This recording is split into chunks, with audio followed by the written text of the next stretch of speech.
Dès le premier rendez-vous, ne commence pas à sortir toute ta vie, toutes tes blessures, toutes tes attentes, toutes tes expériences, toutes tes mauvaises expériences, etc.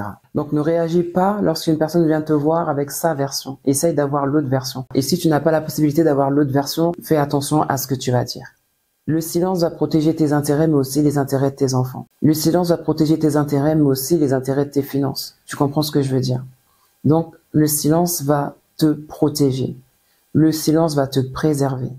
Donc, sache-le, il y a des personnes qui ne veulent pas te voir réussir ou avoir et ou faire plus qu'eux. Donc, ne parle pas de tes projets. C'est l'équivalent de jeter ses perles au pourceau que de parler à une personne qui ne veut pas comprendre. Et si je te disais qu'à chaque fois que tu ouvres ta bouche pour parler de tes projets, pour parler de tes problèmes ou pour parler de ton intimité, tu donnes accès aux personnes mal intentionnées d'utiliser ces paroles contre toi et de t'atteindre dans tes projets, de t'atteindre dans les choses que tu aurais confiées. Trop souvent, on sous-estime la puissance du silence. On sous-estime ses effets et ses impacts sur nous, mais aussi sur les autres. Parler moins et parler mieux peut transformer ta vie. Et ça, on en parle tout de suite. Dans un monde où tout se partage, il est facile d'avoir cette tendance à en dire plus qu'il n'en faut.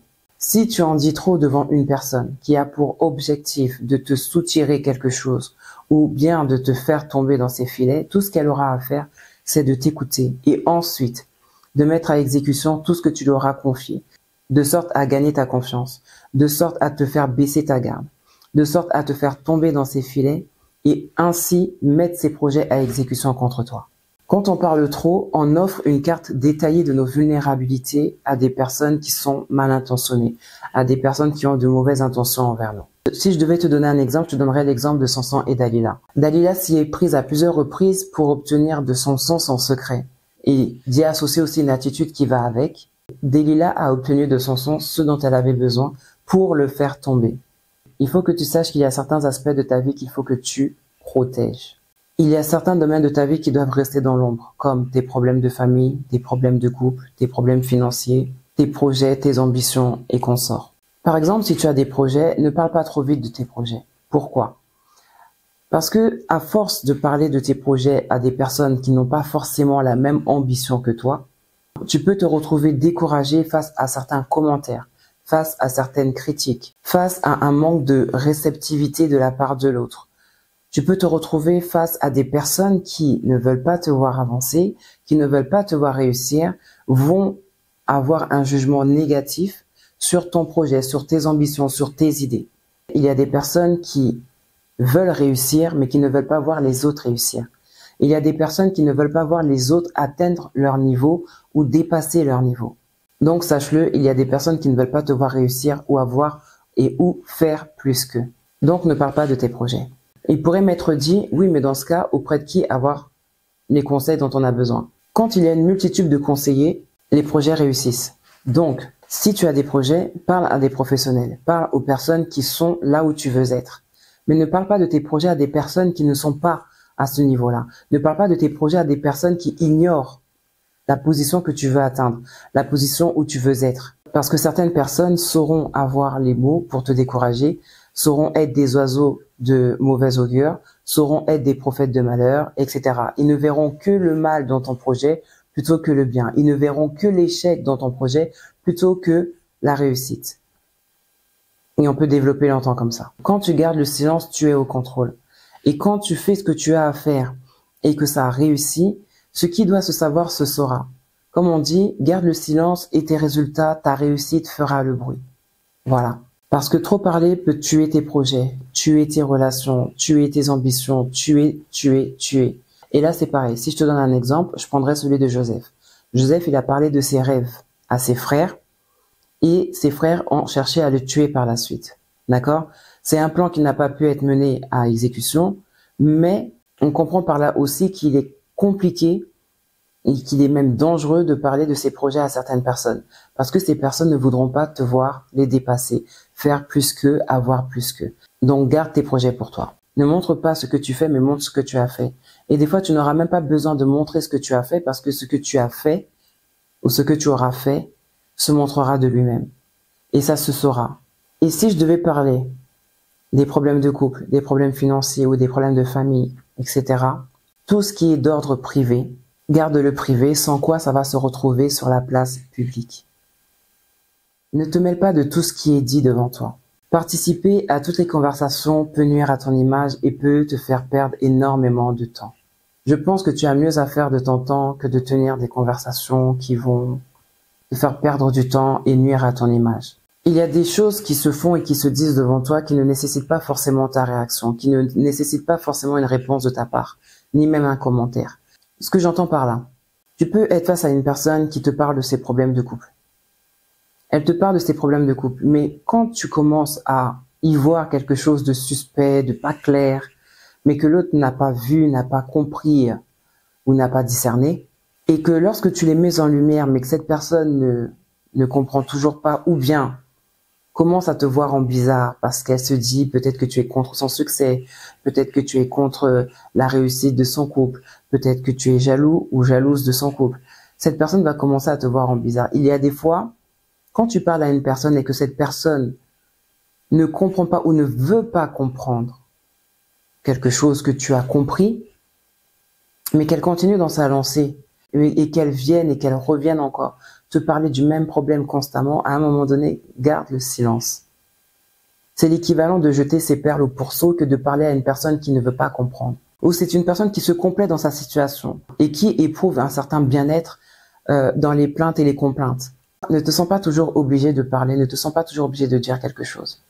Laisse la personne. Tu as parlé une fois, deux fois, tu as averti une fois, deux fois, la personne ne comprend pas, laisse-la vivre son histoire. Mais évite de toujours mettre ta bouche dans ce genre d'histoire, parce qu'après on va dire que c'est de toi que viennent les problèmes, que tu es une personne jalouse, que tu es une personne qui ne veut pas la voir réussir, que tu es une personne malveillante. Sache que le silence est une réponse puissante. Voilà, des fois tu n'as pas besoin de parler, juste d'écouter. Et même, il arrive que des fois les gens te parlent, mais n'ont pas besoin que tu répondes. Juste que tu les écoutes se plaindre, ils ont juste besoin de se vider. Donc, aie cette sagesse, aie ce recul de ne pas toujours dire ce que tu as à dire. Et si tu as dit ce que tu avais à dire, mais que la personne ne l'a pas pris en considération, ou si tu as averti, comme je le répète encore, mais si tu as averti la personne et que cette personne ne fait pas cas de tes avertissements, ne jette plus tes perles au pourceau. Garde ce que tu sais pour toi, garde ce que tu penses pour toi. Et il y a aussi une chose, c'est que lorsqu'une personne vient te voir pour te donner sa version d'une histoire, ne sois pas prompt à réagir parce que tu n'as pas la deuxième version. Et on a tendance parfois à vite mettre le kimono lorsqu'une personne vient nous donner sa version de l'histoire. Mais on se retrouve vite dans la confusion lorsque l'autre partie vient et donne sa version. Et donne maintenant des éléments qu'on n'avait pas avant. Voilà. Donc ne réagis pas lorsqu'une personne vient te voir avec sa version. Essaye d'avoir l'autre version. Et si tu n'as pas la possibilité d'avoir l'autre version, fais attention à ce que tu vas dire. Parce que c'est facile de dire ce que l'autre a dit, ce que l'autre a fait, mais c'est plus difficile maintenant de dire sa part à soi. Voilà. Il y a du pouvoir dans le mystère. Savoir maîtriser sa bouche, savoir maîtriser sa parole, c'est développer une aura de mystère. Les gens ne savent pas ce que tu sais, les gens ne savent pas ce que tu penses. Une personne qui ne se dévoile pas ou qui garde certaines choses pour elle intrigue, suscite de l'intérêt et suscite de la curiosité. On a envie d'en savoir plus sur elle, on a envie de la découvrir, on va à la pêche aux informations. On pose des questions. Et là, ce dont je parle, c'est éventuellement dans le cadre d'une relation. Ne sois pas un livre ouvert. Un livre contient plusieurs chapitres. Donc, il ne faut pas qu'on sache tout de toi dès les premières pages, dès les premières lignes. Donc, laisse-toi découvrir au fur et à mesure des rencontres. Dès le premier rendez-vous, ne commence pas à sortir toute ta vie, toutes tes blessures, toutes tes attentes, toutes tes expériences, toutes tes mauvaises expériences, etc. Laisse qu'on te pose des questions. Et aussi, ce n'est pas à toutes les questions qu'on donne des réponses d'entrée de jeu dans une relation. Sache à quel moment donner certaines réponses. Sache à quel moment sortir certaines billes. La personne va chercher à te découvrir. Mais tu n'es pas obligé de tout dire d'emblée. C'est au fur et à mesure que tu vas t'ouvrir. En fonction aussi de qui tu as devant toi et de comment les choses passent, comment le courant passe. Cette retenue, cette maîtrise révèle aussi une posture de maturité et de sagesse. Parce qu'il faut toujours se préserver. Et le silence te préserve. Le silence te protège. Et le silence amène aussi le respect. Parler sans réfléchir a des conséquences. Parler sans réfléchir a des conséquences. Quand on parle sans réfléchir, quand on parle d'une manière spontanée, sans mesurer l'ampleur de ce qu'on dit ou de ce qu'on va dire, ça peut blesser quelqu'un. Ça peut blesser la personne qui est en face de nous. Et on peut être aussi amené à dire ce qu'il ne faut pas dire, à révéler des secrets. Quand on parle trop, on a des paroles échappées.